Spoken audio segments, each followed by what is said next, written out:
From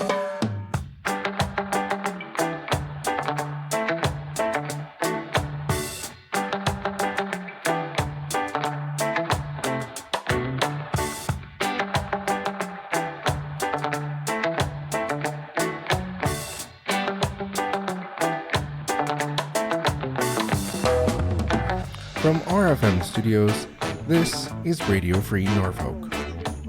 I'm John Harris.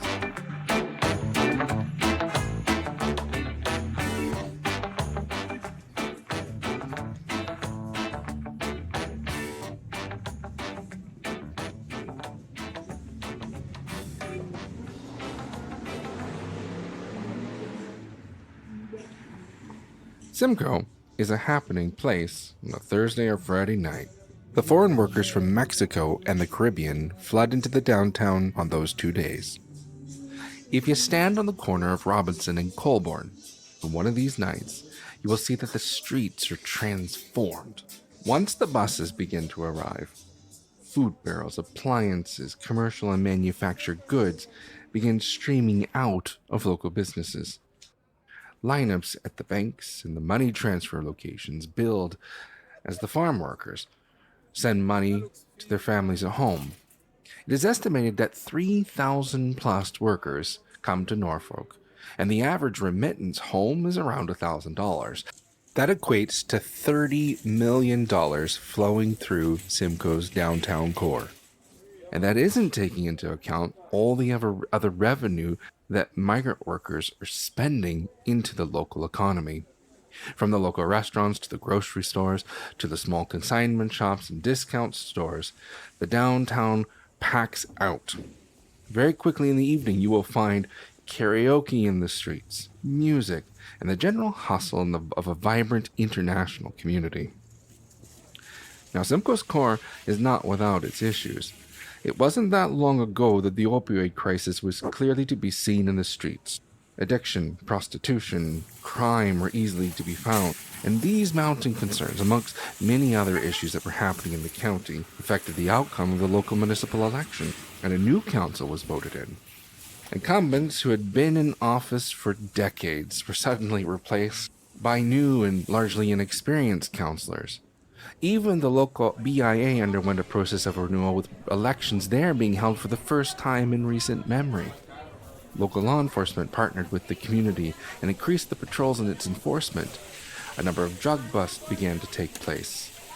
While all this is happening, one of the local trouble spots right on the main street, this old strip joint and bar, hotel, was sold to a community housing corporation. And that effect on the streets was almost immediate. The building was well known for its seedy activities, and those activities would often spill out directly into the streets. But with the building undergoing renovation, suddenly, all that drug activity wasn't seen on the street level anymore. Businesses began moving in, all businesses changed over time. In this next series, we're going to look at some of the businesses that have made their homes right down in the downtown core.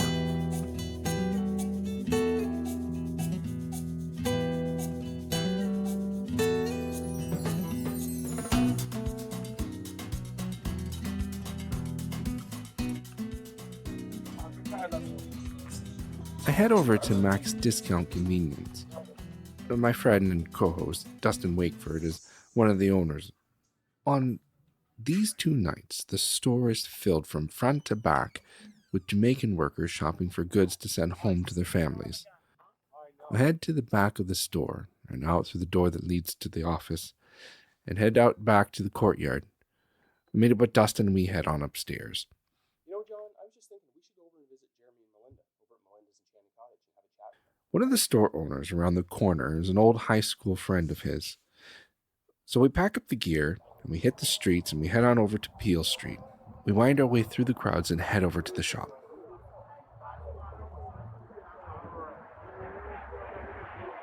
Melinda Passmore and Jeremy Ransom are the owners. We enter the shop and there's this large cauldron sitting right inside the front door. There are shelves and shelves of crystals and oils and herbs and Spell components, candles are arranged throughout the shop. Just outside, the hustle of the street fades away, and one feels like one is transported into this mystical cottage that seems miles away. At the back of the store, there's a small room that serves as the reading room. So that's where we set up for the interview.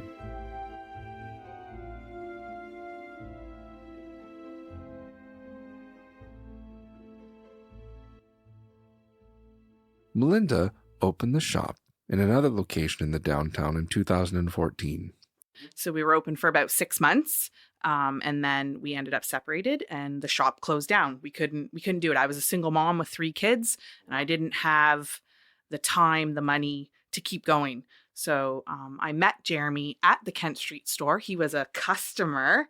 Having started with witchcraft in high school, Melinda often found that getting supplies in rural Ontario was a bit problematic. I had to drive to Stratford to the Magic Box to get my On Main supplies. Street, I remember that place, Yeah, a cute little shop, loved it, and it kind of that's what got me started was having to drive an hour and a half to 2 hours to pick up supplies for practicing the craft. So I'm like, forget this. I'm opening up a I'm going to open up a shop and yeah. My parents thought the business idea was fantastic to open up. They wanted me to do like dog collars and leashes and right. And I love my parents and that's what we were into, hunting and fishing and stuff like that.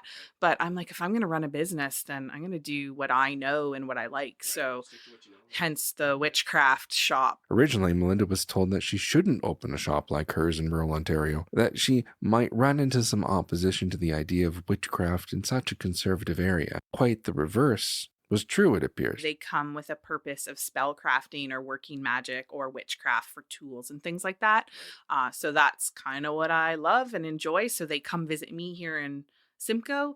Jeremy's in the Dover shop because he likes the reading aspect, and that's what tourists want. They want the reading. They want, the trinkets and the toys and stuff. Very quickly, Melinda began to see the curiosity of the clients coming into the store and the desire to learn more. Anything you want to learn about spirituality, the occult, witchcraft. I mean, we do spell crafting, we do auras, we do astral projection, dream deciphering. Tarot workshop is probably our number one workshop. Everybody wants to do that. Everybody wants to read cards, and you know pretty what? Yeah, we show them how. During our one workshop we did for tarot, a girl actually said like, "Why do you do this? Are you not afraid that people are going to steal your business?" And I'm like, Oh no, honey. I mean, I've been reading cards for a long time. You got a ways to go before you catch up. So no, it's about spreading the knowledge and spreading the craft itself. I love when people learn how to read tarot. That's awesome. It's all about empowering people. So yeah, that's our number one workshop. Tea leaf is a great one too. We do tea leaf readings for workshop. We teach people to do that. What do you do? Chaos? We tap into some chaos magic. We tap on a lot of different ideas, a lot of different notions. Not all of them are crazy, intelligent, intellectual stuff. We do a lot of hands-on things too, which is just a lot of fun. The girls come out, well, mostly girls come out and they play. They get their hands messy and dirty and stuff, and they just have a good time in the crafting aspect. But then we'll go into some where it's like me and a whiteboard and bring your brain, right? And it's a lot of thinking, it's a lot of processing, and it's just as rewarding for the people who are attending those classes. It's a different aspect of what we do. Jeremy ends up opening that second location in Port Dover, and quickly they found that the 2 locations serve 2 very different needs of their clients. A lot of them come in for the whimsy, and then they walk away with an experience. They weren't expecting that, and I think that for me is quite the I enjoy that. I like that when people come in and, oh, this is crazy. We're just gonna have some fun, and then they walk away and they're like, blah blah blah blah blah blah. What? This is That's real? not what I expected, What? right? And even today, I had one of those epiphanies talking with a customer that thought it was frou and silly and stuff, and they were enjoying their time here. But when I was talking with them seriously about some of the relatable experiences that I had, they're like, "Oh, you're not making this up." I'm like, no, I don't have to make this up. This is real stuff. And she was pretty excited about that, but not wanting to believe at the same time. But those are the thoughts that go through people's minds, right? For Jeremy, in one sense, it's about opening up the opportunity for people to see the magic is all around them and how they can experience it. The more you learn, the deeper it goes, the richer the experience. It's like stacking and layering magic. And I think one of the things that sets us apart from a lot of other people as well is we really try and harmonize magic and science together. That's very critical for us. We're We both don't. Virgos. It's not about. We laugh about this. Not about unicorns and your auras.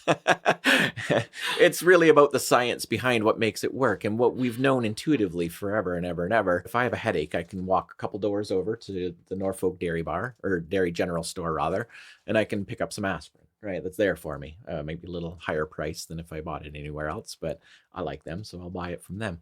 Or I can take 3 more steps over into that humongous willow tree that's there, and snip a little piece of willow bark and make myself a tea. In the meantime, having a nice little magical experience, a little magical moment, thanking the universe, God, goddess, for providing me with what I need to ease my pain. It's the exact same stuff. The only difference is by buying the aspirin in the store, I've robbed myself of the magic, the experience, the gratitude that I can show back for being given what I need to have. Now, what good interview would be complete without having a tarot reading? So I asked if they would do a tarot reading on me, and Jeremy was more than happy to accommodate. All right, so on the shelf, there's a black case that's all decorated on. It's purple. Oh, sorry. On the side bookshelf, there's a purple case. Oh, it's like two moons facing in opposite directions, and a lady like a mermaid holding a pearl up. He's such a boy. Oh, I like you it. still don't do it justice. No, that's okay. It's okay. And it's a good interpretation. It's like a glass like shroud that's like shaped as the lid. So you might actually notice too that this is very similar to the logo that we have in the Dover shop, and I did notice that. It embodies kind of the belief. And look, there's Melinda's necklace as well. Oh, look at that so too. we're looking at the 3 phases of womanhood. This is also drawing down the moon. So this is representative of the goddess, but it's also the 3 phases of womanhood. The triple goddess. The triple goddess. We're looking at the maiden, moving and progressing forward into motherhood, and then eventually the crone. And then the side that you don't see, the aspects of the moon, waxing, waning, full, and the one that's missing, obviously, is the new moon, which is black, and that's representative of the death aspect too. I'll let you continue your description if you like. Okay, so there's cards, Mhm. and on the back of the cards, it's like a galaxy, like a space, and then in the Mystical. Yeah. mystical, and then there's the 3 phases of the moon. Very good. Yeah. So the middle is a full moon, and then the other 2 are like partial moons. Yep. Waxing and waning. Yeah. Waxing, Progressives, yeah. waxing wing. All right. So All right. So How what we're about- looking at then is the 78 cards that make up the tarot deck. all right, so he takes out 6 cards. Yep. And is the orientation important? It is. Right Okay, side so up, we got upside down. they're all like normally the way that you set them up, but one is sideways. It is. Yes, one is Yep. sideways. Why is one sideways? Or do you want to break the secret yet? No, that's okay. One is sideways because there's an ambiguity that goes with the card. It doesn't actually tell us from an upright or a All right. reverse position. It's a crossing card. It's So I what's have one hitting us as well. ambiguity. So I'm not actually going to tell you my process here because those are the trade secrets. But I get that. here we are. We're going to flip them over and take a peek. Okay, Oh my so God. Oh my god. No. now the orientation is important, right? It is. I'm the reader, so it's as it faces me. Now I do happen to be sitting beside you, so you can view it from my perspective. Okay, so I got one card that's a lady looking in a pool and at a pumpkin, and Okay. she's upside down facing me. Sure. There's like a Robin Hood kind of looking dude, but he's got a staff and he's Yep. like really excited and happy, like waving at a fish or Sure. something. There's a lady who, she's got a staff, like she's like a mage or something. And then she's got like corn stalks, but with flowers behind her. And then she's a sideways looking druid queen looking lady. Learn tarot the right way. And then I got like a circle with a star in the middle, but like the circle is like made up of like little candles.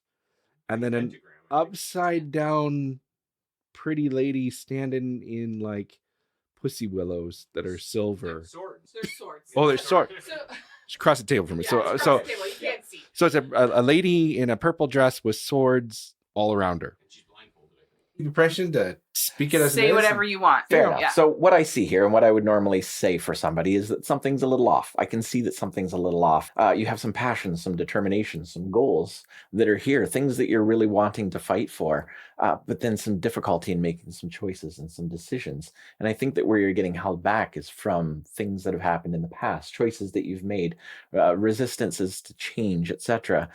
Maybe failures that are in some way holding you back. From achieving your goals. Now, we do see that your life pattern, your trajectory, your perspective has been skewed somehow.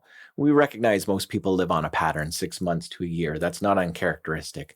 I can remember when I was a kid, I used to spend half my year creating a social calendar and the other half of my year trying to get rid of my social calendar because I had too much going on. That was a 6-month pattern of mine that it took me forever to break before I found a equilibrium or a balance in this. Mm-hmm. Not too much, not too little, but just a nice balance. Something's happened in your life right now that's got you a little bit off kilter. Something has changed, and as much as you're passionate and determined, you're also a little off. And I think that where you're missing here is the new journey, the new exciting quest, the goals, the determination.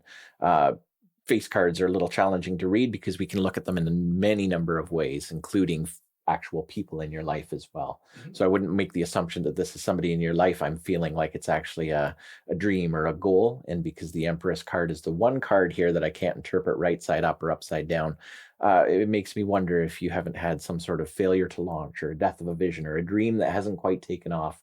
And this is where you've got some ideas, you got some goals, but you're just not quite sure where to launch it, where to get started, where to find your momentum in this. And I think that if you start making some decisions, even though you don't have the answers to them right side up right now, it's like, okay, I can't determine where this is going to go, but based on these 6 options that are presenting to me, well, that one's no good. That one's better. This one's, no, that one's not so good. This one's probably the best option. Run with it and see where it takes you.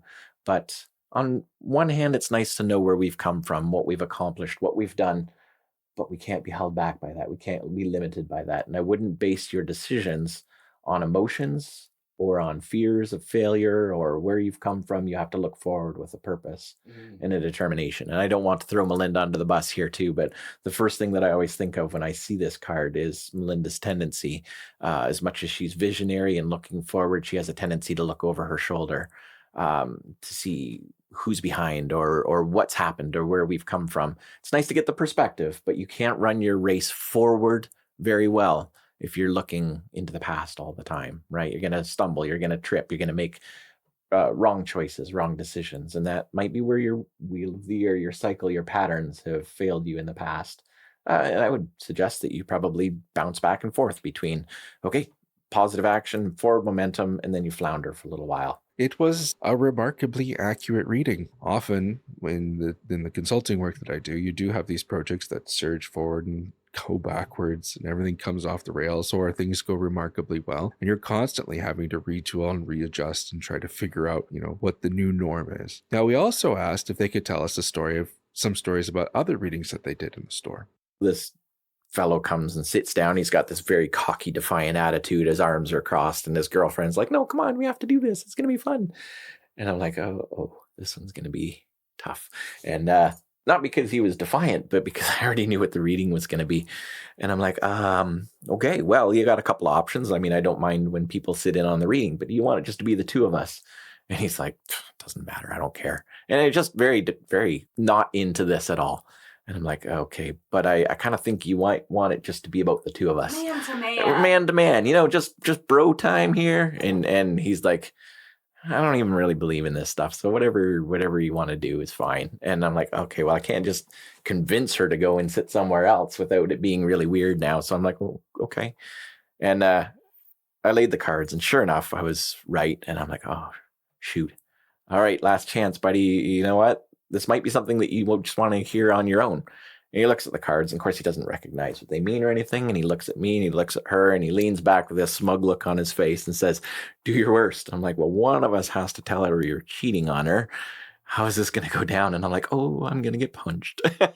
and he just looks at the cards, drops his arms. He leans forward and he's like, and I look over at her and like, where's this going? And she's like, oh, honey, I already knew. That's why we're getting a reading today. And I'm like, Okay, well, let's keep going with the reading quickly before. And you know what? It was actually a fantastic reading. It was all about he's a great guy, and there's good opportunity there for the two of them as long as he gets his head out of his butt and starts manning up and being responsible in the relationship. That's And I don't know how much of that he actually heard, but I can remember the look on his face, the shock, the terror, the confusion and all of that. And You she's guys just hold got his the arm? smile. Oh, yeah, he was at that point, jaw on the table and very much like, and I'm like, well, I think I got away with this one. But by the end, I think he was pretty warm and receptive to the information that I was conveying. And she was kind and she was like, thank you. I really appreciated the opportunity to bring this up and to get it out on the table. And I'm very optimistic, very hopeful, with all my heart, hoping that a couple comes up to me this next weekend, Friday the 13th, and says, hey, do you remember us? I'm like, hell yeah, how's it going? I have every confidence that that's going to happen. I'm hoping with my heart that that's the story here and that he hasn't sabotaged the situation. So that was a unique, enlightening experience in itself too. I found our visit with Jeremy and Melinda to be a unique and interesting experience in and of its own. I really didn't know that this shop was in the downtown. So I encourage you to come down, take a look, see what Simcoe has to offer. Maybe a little different than you remember.